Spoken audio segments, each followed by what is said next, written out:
பிராக் Lesnar ரெஸ்ல்மேனியால திடீர்னு retire ஆகி மொத்த ஆடியன்ஸையுமே ஷாக்ல போட்டிருப்பாரு.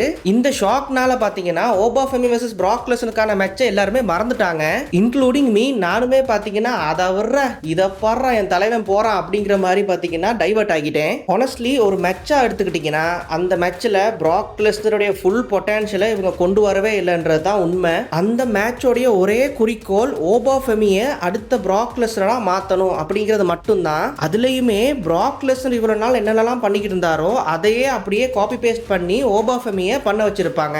அதனாலேயே பாத்தீங்கன்னா அந்த ஒத்தென்டிசிட்டி வந்து இல்லாம போயிருச்சு. இதை எங்கேயோ பார்த்துருக்கனே அப்படிங்கிற மாதிரி தான் இருந்துச்சு. ஓபா ஃபெமிக்குன்னு தனி செட் ஆஃப் ஸ்கில்ஸ் இருக்கு. அந்த ஸ்கில்ஸை யூஸ் பண்ணி பிராக்கை வின் பண்ற மாதிரி வச்சிருந்தா இன்னுமே நல்லா இருந்திருக்கும். அதுலயுமே குறிப்பா மேட்சோடைய டியூரேஷன் கிட்டத்தட்ட கிங்காங்கும் கோட்சிலாவும் வந்து ஃபர்ஸ்ட் டைம் WWE மோதிக்க போதுன்ற அளவுக்கு ஹைப் இருந்துச்சு. ஆனா இவ்வளோ ஹைப் இருந்த அந்த மேட்சோடைய மொத்த டியூரேஷனுமே பாத்தீங்கன்னா வெறும் 5 நிமிஷம் தான். இதுல இன்னுமே கவலைப்பட வேண்டிய ஒரு விஷயம் என்னன்னு பாத்தீங்கன்னா இதுதான் பிராக் லெஸ்னருடைய கடைசி ரெஸ்ல்மேனியா மேட்ச். இதெல்லாம் தாண்டி ஒரு WWE லெஜெண்டா, ஒரு WWE சீனியரா அவரு இந்த பிசினஸுக்கு என்னென்ன பண்ணணுமோ அதை பண்ணிட்டு போயிட்டாரு. எனக்கு தெரிஞ்சு ஒரு படி மேலேயே பண்ணிட்டு போயிட்டாரு. ஏன்னா பிராக் லெஸ்னருடைய WWE கெரியரையே எடுத்துக்கிட்டீங்கன்னா இந்த அளவுக்கு யாருக்குமே பிராக் லெஸ்னர் செல் பண்ணிருக்க மாட்டாரு. அண்ட் எஸ், பிராக் லெஸ்னர் பாத்தீங்கன்னா உண்மையாவே ஒரு அண்டர்ரேட்டடான ஒரு செல்லர். பட் இருந்தாலுமே ஓபா ஃபெமிக்கு செல் பண்ணிருக்க மாதிரி யாருக்குமே செல் பண்ணிருக்க மாட்டாரு.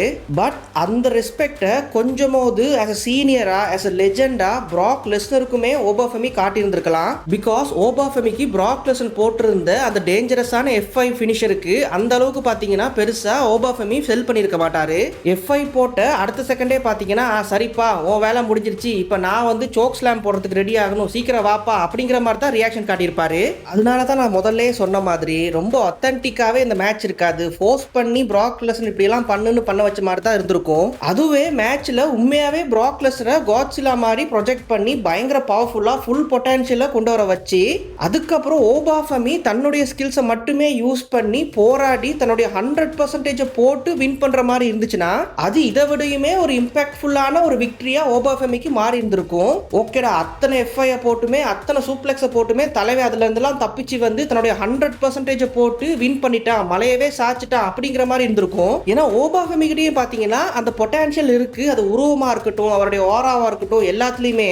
பட் அப்படி ஒரு பொட்டன்ஷியல் இருக்கக்கூடிய ஒரு மேட்சை பாத்தீங்கன்னா WWE வேஸ்ட் பண்ணிட்டாங்க அப்படிங்கிற மாதிரி தான் நினைக்கிறேன். ஒரு சிம்பிளான சாதாரணமான ஒரு மேட்சா போயிருச்சு. ஸோ அதுதான் பாத்தீங்கன்னா என்னுடைய ரிவ்யூ கன்க்ளூஷன். பட் அதே நைட் 2ல நடந்த லேடர் மேட்சும் மெயின் இவெண்ட்டும் பாத்தீங்கன்னா வேற லெவலுக்கு இருந்துச்சு.